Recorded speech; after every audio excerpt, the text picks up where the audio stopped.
მოგესალმებით ყოველ სამყაროში. დღეს გადავხედე ჩემს არხს და შევამჩნიე რამდენი ძველი ვიდეო რეცეპტი მაქვს. როგორი კარგი და საუკეთესო, რომელსაც აუცილებლად ეჭირდება განახლება. შეიძლება ბევრმა თქვენთაგანმა იცის უკვე, მაგრამ არიან ახალი გამომწერები, რომელსაც ეს ვიდეო რეცეპტი არ არის ცნობილი, ამიტომ ახლა გადავიღოთ თავიდან. აჩმა, როგორც უკვე მოგეხსენებათ, არის ქართული სუფრის მშვენება. ეს არ არის მხოლოდ ფენოვანი, ყველიანი, ღვეზელი, არამედ ეს არის ქართული სუფრის ნამდვილი გვირგვინი. ჯერ მარტო ფენებში ჩადებული შრომა. საოცარი სურნელი კარაქის, ძალიან გემრიელი ყველი და საერთო ჯამში დამეთანხმებით დარბლად, რომ არის ნამდვილი მეფური კერძი. ახლა დავიწყოთ მომზადება და ვნახოთ თუ რა გჭირდება აჩმის მოსამზადებლად. გჭირდება 1 კილოგრამი ფქვილი, 6 კვერცხი, ჩემთან მხოლოდ გაყოფილი, იმიტომ რომ დიდი თასი არ მქონდა, 300 მl წყალი, თბილი წყალი და მარილი დაახლოებით 1 ჩაის კოვსი. ცოტა მეტი. ცომს მე მოვზელ დღეს ჩემს მიქსერში. ძველ ვიდეოში ვამზადებ უბრალოდ კომბაინის და მიქსერის გარეშე ხელით ძალიან მარტივად. ისე როგორც ჩვენი ბებიები და დედები ამზადებდნენ, ასე რომ თუ კი არ გაქვთ კომბაინი ან მიქსერი, არ არის პრობლემა, ჩვეულებრივად ხელით მომზადეთ. პირველ რიგში მე ახლა გავთქვიფავ კვერცხს მარილთან ერთად და შემდეგ უკვე გადავალ მიქსერზე. ვუმატებთ მარილს 1 ჩაის კოვზე ცოტა მეტს. გავთქვიფოთ. გადავიტან ახლა უკვე ჩემს თასში და მოვზელ ცომს.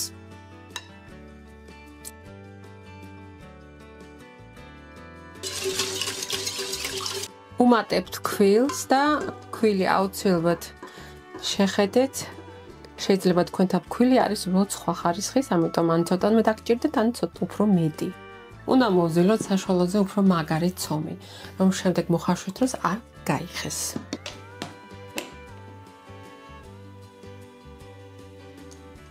დავაყენოთ დაახლოებით 3 წუთზე.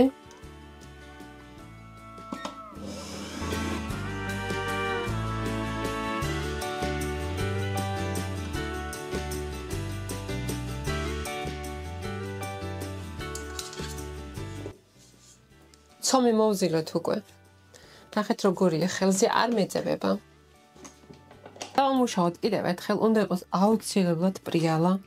აუცილებლად კარგად დამუშავებული, რომ შემდეგ მოხარშვის დროს წყალში არ გაიშალოს საბოლოოდ. და გეტყვით, რომ მე დამჭირდა დაახლოებით 150 გრამით მეტი ფქვილი.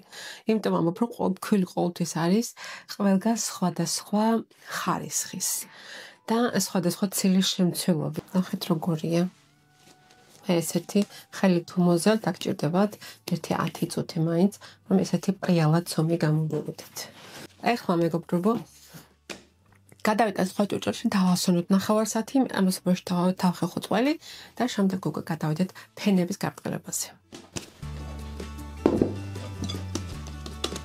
გეტყვით იმას, რომ ინგრედიენტები, რომელსაც ახლა ჩვენ გამოვიყენებთ, არის დიდი ფორმისთვის განკუთვნილი, საკმაოდ დიდი.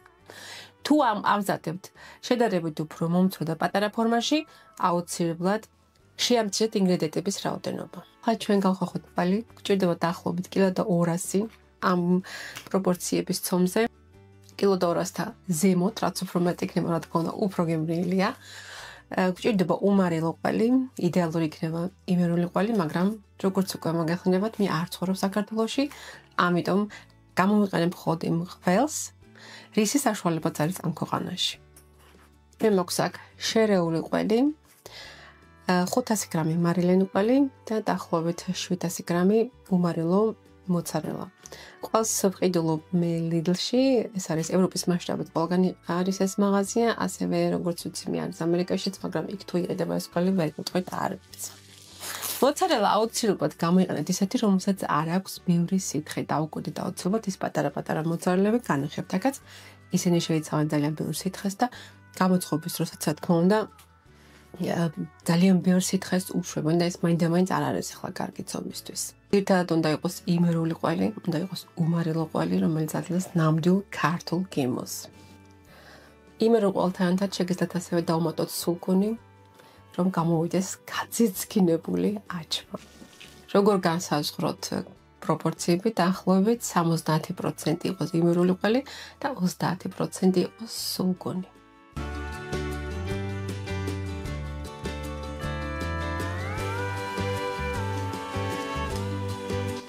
ყველი მზად არის. ახლა დავიწყოთ უკვე ცომის გაბრტყელება. ახლა გავყოთ ცომი 9 ნაწილად. აქედან 2 უნდა იყოს აუცილებლად შედარებით უფრო დიდი ზომის, ხოლო 7 დანარჩენი კი 1 ზომის. ალბათ იკითხავთ, რატომ უნდა იყოს დიდი ზომის? ერთი იქნება ძირი, რომელსაც დავაფენთ, ამიტომ გვჭირდება უფრო შედარებით დიდი ზომის ცომი, ხოლო მეორე კი იქნება სულ ზედაპირი.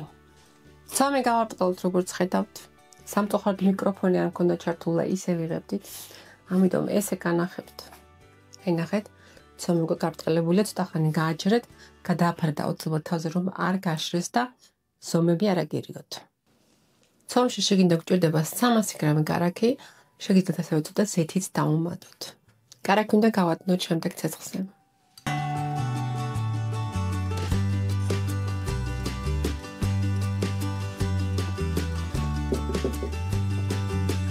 გავაბრტყელოთ უკვე ცომი, გასაბრტყელებლად გამოვიყენოთ აუცილებლად ფქვი.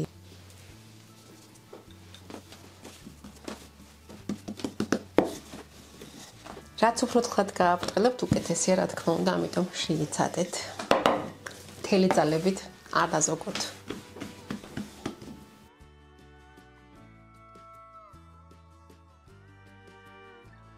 ცომი უკვე გავაბრტყელეთ.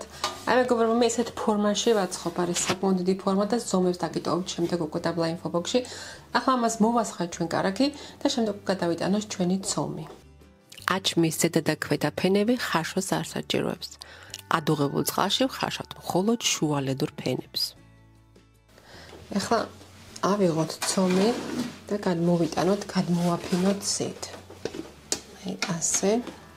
სადაც შეატყობთ, რომ ოდნავ გაიხა, მიეწევით აუცილებლად.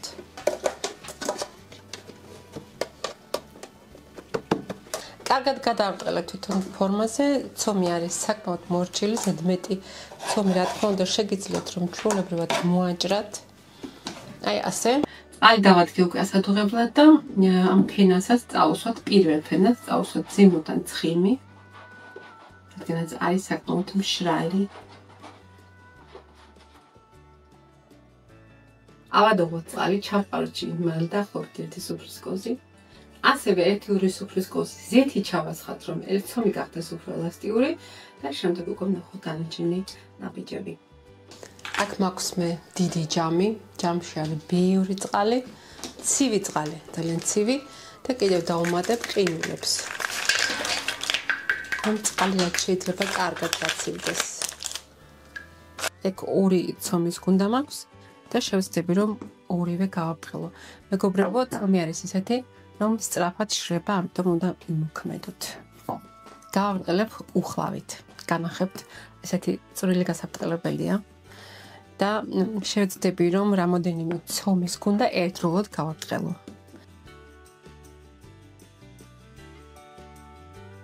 ცომი დავადე 1/2, ეს 2 ცომი, მაგრამ ქვილი უნდა იყოს საკმაოდ. ბევრი ცომ შორის რომ ერთმანეთს არ მიეწებოს.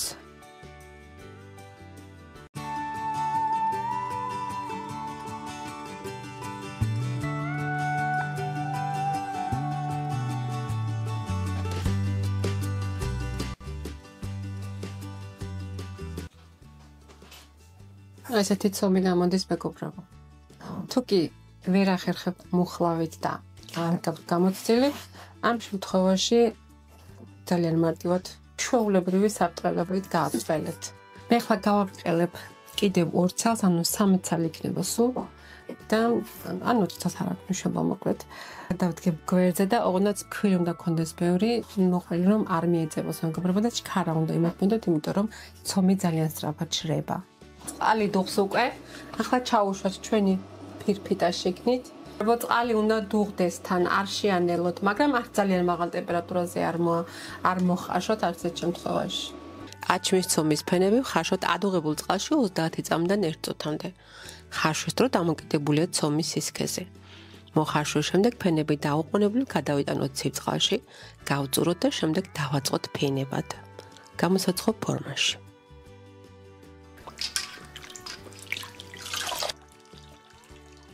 კარგად უნდა დაიწუროს ასევე წყლიდან და გადავიტანოთ ფორმაზე.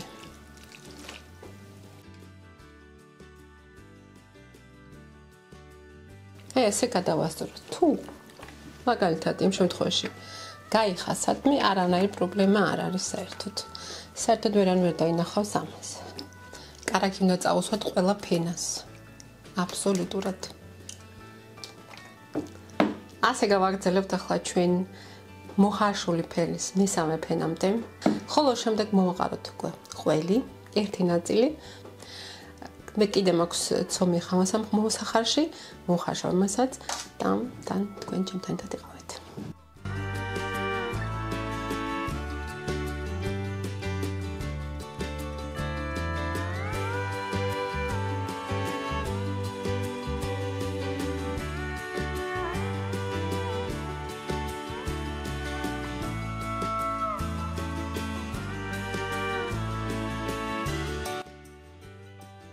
მესამე ფენას წაუსვათ ზემოდან კარაქი, გამდნარი კარაქი და უკვე მოვაყაროთ ყველი.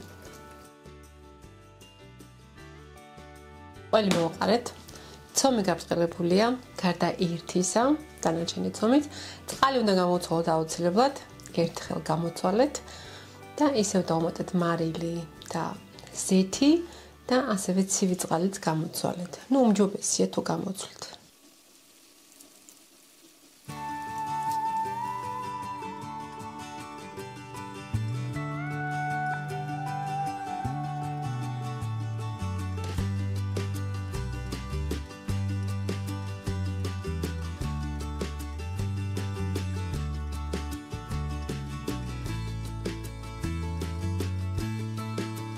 აჩვის ფენებს ვაწყობთ, ყველს ვაყრით მესამე და მეექვსე ფენაზე.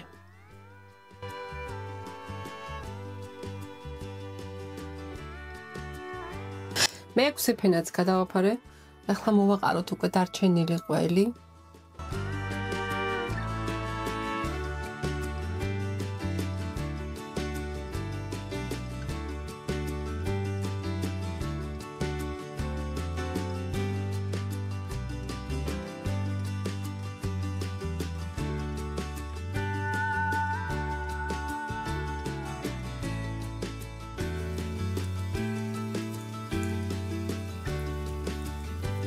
ახლა მოვხარშოთ უკვე დანარჩენი ორი ფენაც, მეშვიდე და მერვე ფენაც გადავაფაროთ და შემდეგ არის თითქმის უკვე მზად. ბოლო მეცხრე ფენაღამ დარჩება. ბოლო ფენის გაბრწყინების დროს შეცადეთ რომ იყოს რაც შეიძლება თხელი და სიფრიბანო. გამოცხობის დროს კარგავს შემდეგ ის ფორმას, კიდევ უფრო სქელდება და ძალიან არასასიამოვნოა. შესახედავად და საჯმელადაც. ახლა მე გავაბრწყინებ კიდევ და შემდეგ უკვე გადავაფაროთ.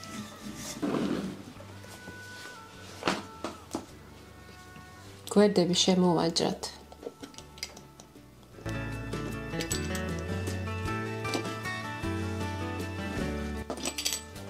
ჩაუკეცოთ შიგნით გვერდები.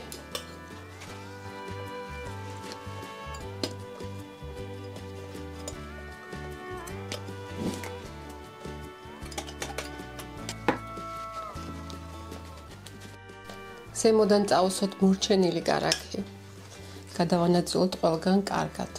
ვაჭრათ ნაჭრებად, სასურველ ზომაზე. ბოლომდე დაჭრა არ არის აუცილებელი. ბოლომდე ჩაჭრა.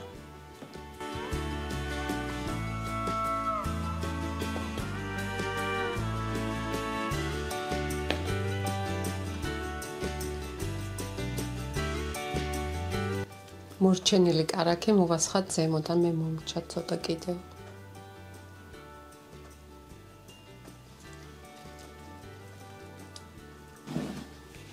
შევაბრძანოთ ღუმელში, დაგჭირდება დაახლოებით 35-40 წუთი. მოათავსეთ აუცილებლად რაც შეიძლება დაბლა, ანუ მეორე საფეხურზე და არა სულ დაბლა, არც შუაში, რადგანაც ზემოდან თავი მოებრაძება.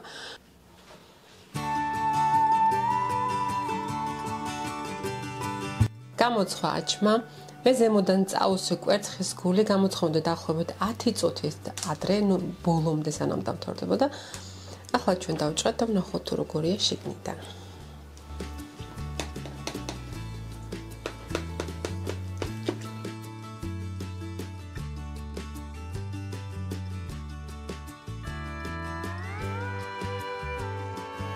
ჯერ ძალიან ცხელია, ესე ადრე არ უნდა დამეჭერ, ცოტა ხანი გავაჭირებ. მაგრამ მე ჩვენი ყველი აღარ გაიწერება.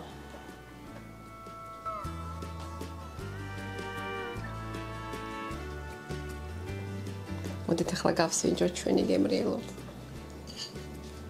მოხეთ.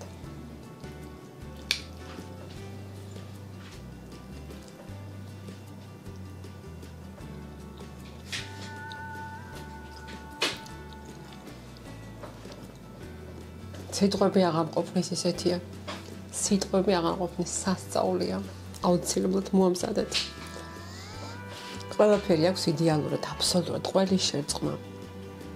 ფენების სისქე, კარაქი, საოცრად გემრიელია, ძალიან კარგია, აუცილებლად მოამზადეთ. მეგობრებო, თუ მოგეწონათ დალაიქეთ ვიდეო და გამოიწერთ არხი, რომ არ გამოტოვოთ ახალი ვიდეო რეცეპტები, მე კი ახლა დაგემშვიდობებით და ჩვენ შევხვდებით ერთმანეთს მომავალ ვიდეოში. დროებით.